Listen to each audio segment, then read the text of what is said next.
जब आप एक नामी एक नामी मैं एक का हूं, बस एक मेरा है और मैं एक का हूं। आज नहीं तो कल, कल नहीं तो परसों करना ही पड़ेगा। क्यों करना पड़ेगा? क्योंकि यही सत्य है कि मैं एक का हूं।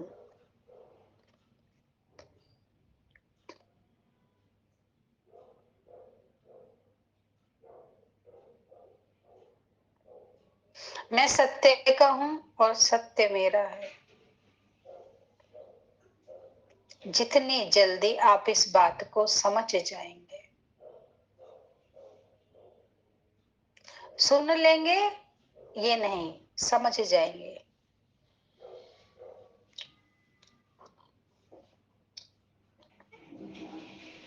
एक नामी ही इकोनॉमी कर सकते हैं।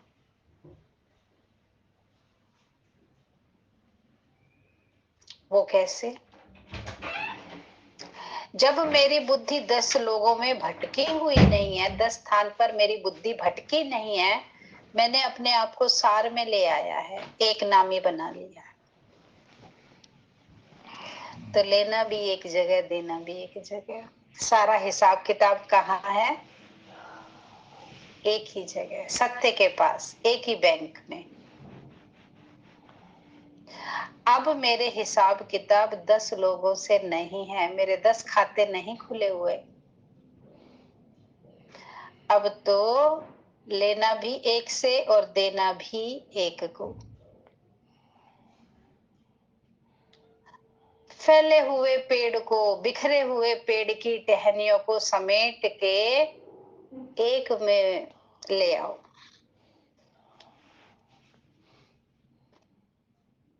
क्यों ले आओ? वो एक ही आगे बढ़ाने का स्रोत है। क्यों ले आओ? अलग अलग जगह तो टहनियां कटती हैं, कहीं कीड़ा खा जाता है, कहीं कोई कुल्हाड़ी मार देता है, कहीं कुछ हो जाता है, अलग अलग जगह।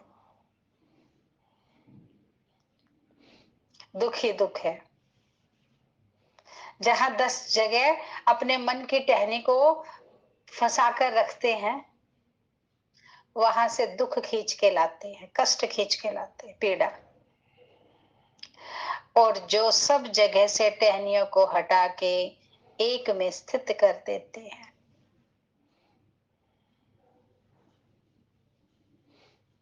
जब सारी टहनियां मेरे मन के सत्य में स्थित हो गई, तो मेरे पास रिवर्स होकर क्या आएगा? सत्य। जब मेरी सारी टहनियां सुख में स्थित हो गई, तो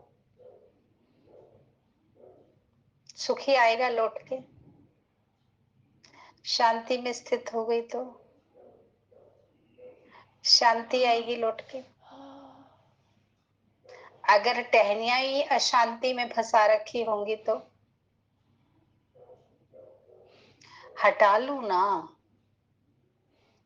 वहां से टहनी को हटा लू। जिस मार्ग पर चलकर अशांति मिलती है, जिस मार्ग पर चलकर भीतर का आनंद छिनता है, जिस मार्ग पर चलकर क्रोध आता है, जिस मार्ग पर चलकर भटकाव पैदा होता है, उस मार्ग से अपने कदम हटा लूं। वो मार्ग मेरे लिए नहीं बना।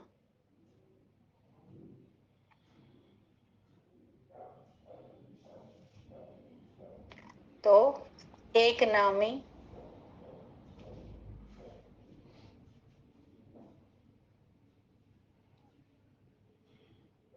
इकोनॉमी कर सकते हैं, बचत कर सकते हैं। बचत किसकी? औरों औरों में फंसते हैं, नेगेटिव और वेस्ट चलते हैं, उसकी बचत। एनर्जी बिगड़ती है, उसकी बचत। पाप कर्म बनते हैं, उसकी बचत। देखो, संबंधों में तो आना ही पड़ेगा, काम तो सारे करने ही पड़ेंगे, लेकिन एक में स्थित होके, एक को अर्पित करके।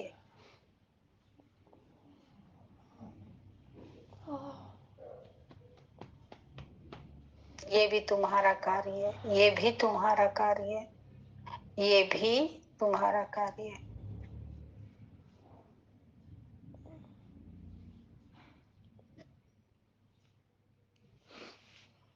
कितना अमृत वेला अभ्यास करते हैं,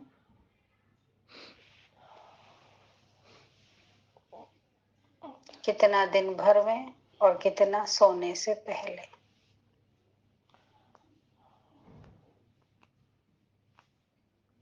बीमारी बढ़ जाती है तो दवाई की डोज बढ़ानी पड़ती है। मन की स्थिति डावाडोल है तो डोज मन की बढ़ानी पड़ेगी।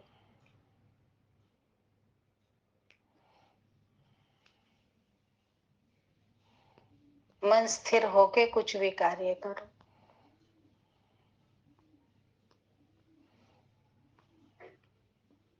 मन को अस्थिर ना होने दो।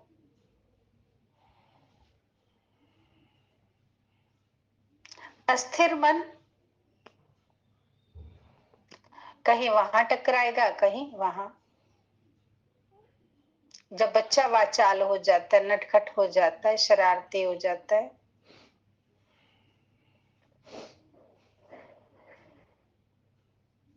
तो उसको कभी अकेला छोड़ नहीं सकते हैं, जब बहुत नटखट हो जाता है।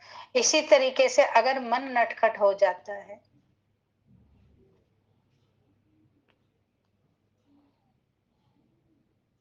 तो कहीं किसी के पास छोड़ने के काबिल बचता नहीं। तो पहले इसको नियंत्रित, इसको अनुशासित करना सीखो मन को।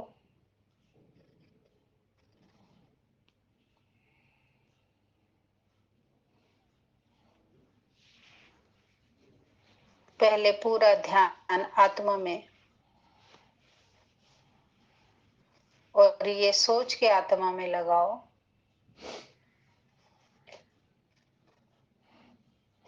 कि मैं स्थिर होना चाहती हूँ,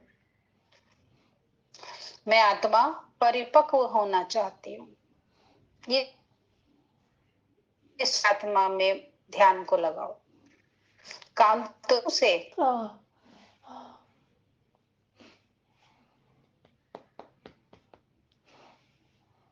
मुझे अपने आप को नियंत्रण में ले आना है, नियंत्रित कर लेना है।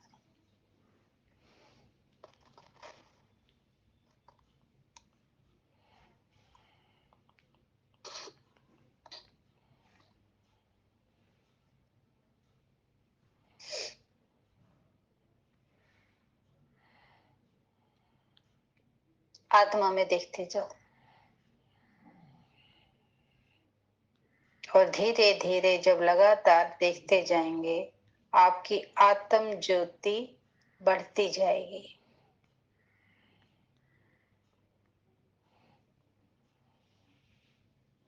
सिर में, भ्रुकुटी में, माथे के ऊपर भारीपन होने लगे तो थोड़ा कष्ट सह लो।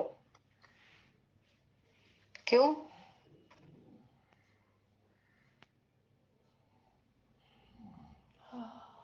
सारी ब्लॉकेज खुल रही है।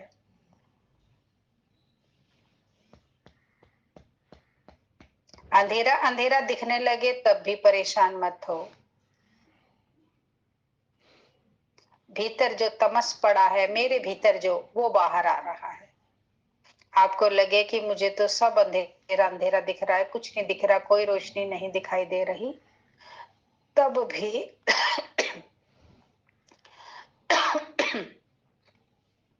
आप अपना कार्य करते रहो।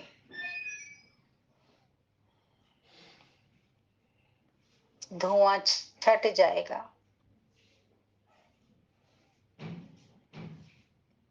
और आपका आत्म सूर्य चमकने लगेगा। आत्म कांति।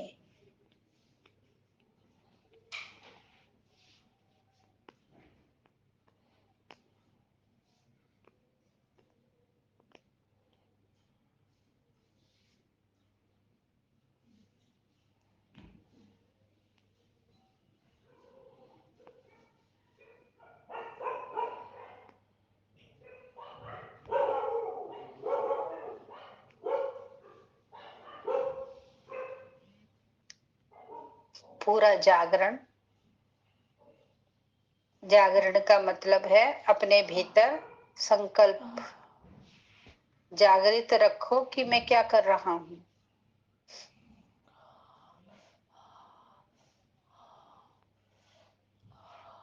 और ध्यान करते जाओ। जागरण का मतलब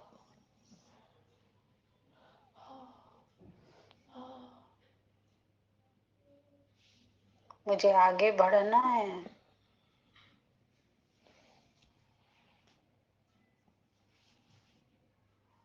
सत्य को जानना है, अपने आप को जानना है। अभी तक तो सही रीति से मैंने अपने आप को ही नहीं जाना।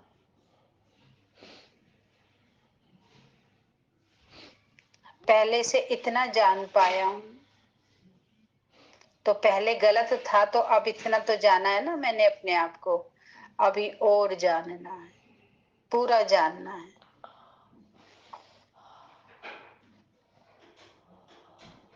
कितनी बातों के वाद विवाद से तो मुक्त हो गए होंगे ना।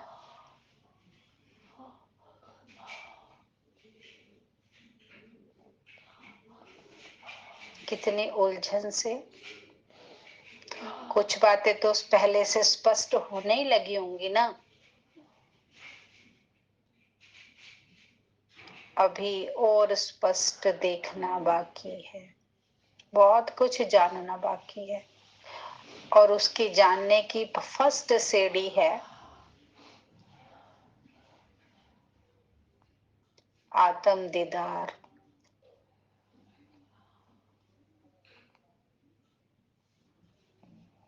आत्म कशिश, आत्मा की आकर्षण, आत्मा की ज्योति जगना।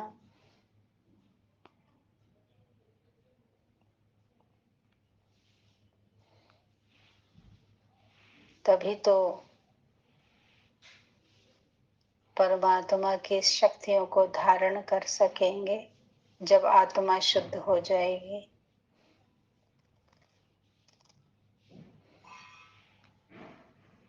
अशुद्ध आत्मा में परमात्मा समा जाए तो वो उसको भी अशुद्धि की तरीके से ही यूज करेगा। मैं गलत बंदा हूं और कितना ही सही बंदा मेरे घर आकर रहने लगे तो मैं उसमें भी गलतियां, उसमें भी खामियां ढूंढने लगूंगा।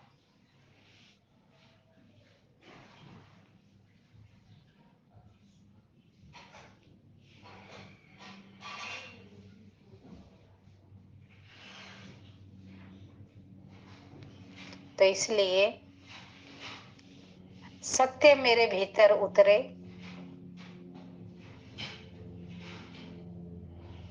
और मैं सत्य को समझ पाऊं, अपने भीतर समा पाऊं सत्य को।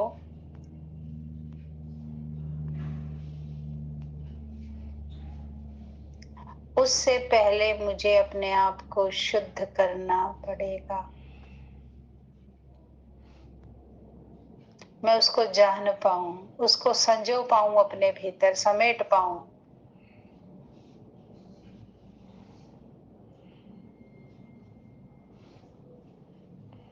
तो उसके लिए पहले मुझे स्वयं को जानना और स्वयं को शुद्ध निर्विकार बनाना पड़ेगा।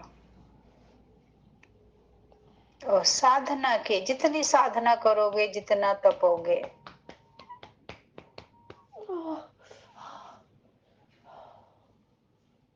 साधना के माध्यम से ही आप अपने आप को वैसा बना पाएंगे जैसा उस ऑल माइटी के साथ लंबी चले मेरी। कुछ नहीं दिख रहा। वरना क्या करते हैं, एक नेगेटिव एक पॉजिटिव हो तो पॉजिटिव कितना भी पॉजिटिव हो, नेगेटिव थोड़े बहुत दिन के बाद उससे लड़ी पड़ता है, कोई ना कोई कमी देख ही लेता है।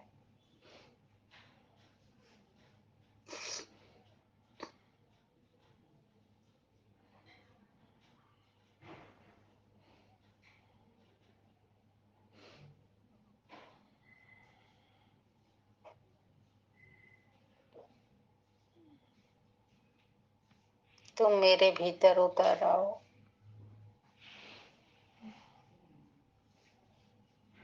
उसके लिए मैं अपने आप को पूरा झाड़ बुहार के साफ कर लूंगा। ये आप तभी कर पाएंगे जब आपको टू मच उससे प्रेम होगा, आप उसको अपने भीतर बुलाना चाहेंगे, अपने अंदर उतारना चाहेंगे। ये तभी कर पाएंगे, तभी अपनी सफाई का सोचेंगे। आपको किसी एक व्यक्ति से बहुत प्रेम है और वो बहुत सफाई पसंद है, तो क्या करेंगे, उसको बुलाने के लिए क्या करेंगे, उसकी इच्छा का, उसकी बातों का सम्मान करेंगे कि वो बहुत सफाई पसंद है। हफ्ता भर 10 दिन 15 दिन पहले लग जाएंगे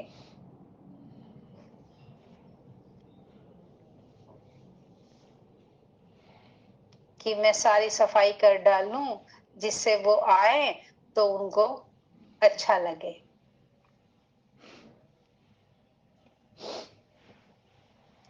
तो कहाँ की सफाई, मन और बुद्धि की सफाई, मन और बुद्धि के जाले। मेरे प्रभु आएंगे,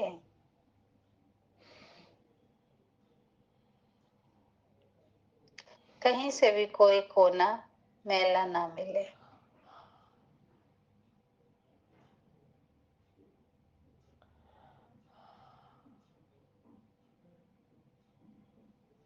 मेरे शरीर रूपी कुटिया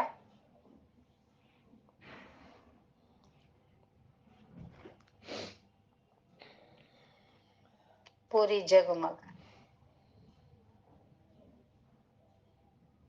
राम के आगमन में दिवाली मनाई जाती है, खाली वो दीपकों की दिवाली थोड़ी, भीतर में ज्ञान का प्रकाश। जब ज्ञान के दिए जले होंगे मेरे भीतर, शक्तियों के ज्ञान के दिए, तब मेरे राम आएंगे, मेरे मंगलकारी। मंगल भवन अमंगल हारे, द्रवहूं सुदशरथ अजब बिहारी। मेरे राम तभी आएंगे जब मेरे इस मानस कुटिया में ज्ञान और ध्यान के दिए जले होंगे। सब मंगल ही मंगल हो जाएगा जब वो एक बार पधार जाएंगे तो।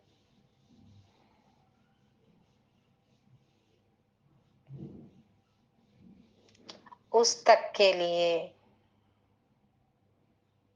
उस समय भर तक के लिए मुझे प्रयासरत रहना है।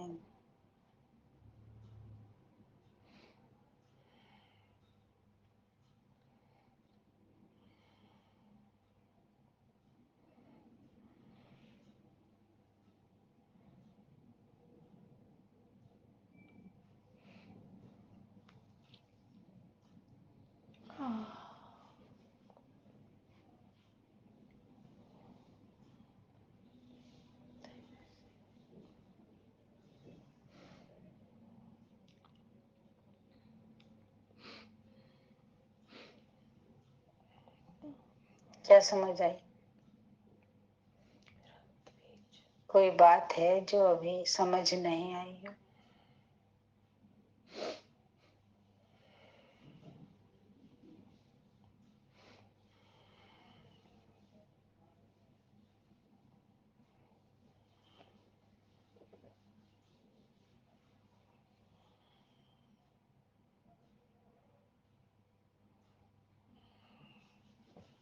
अपने दीनानाथ के हाथ डोर सौंप कर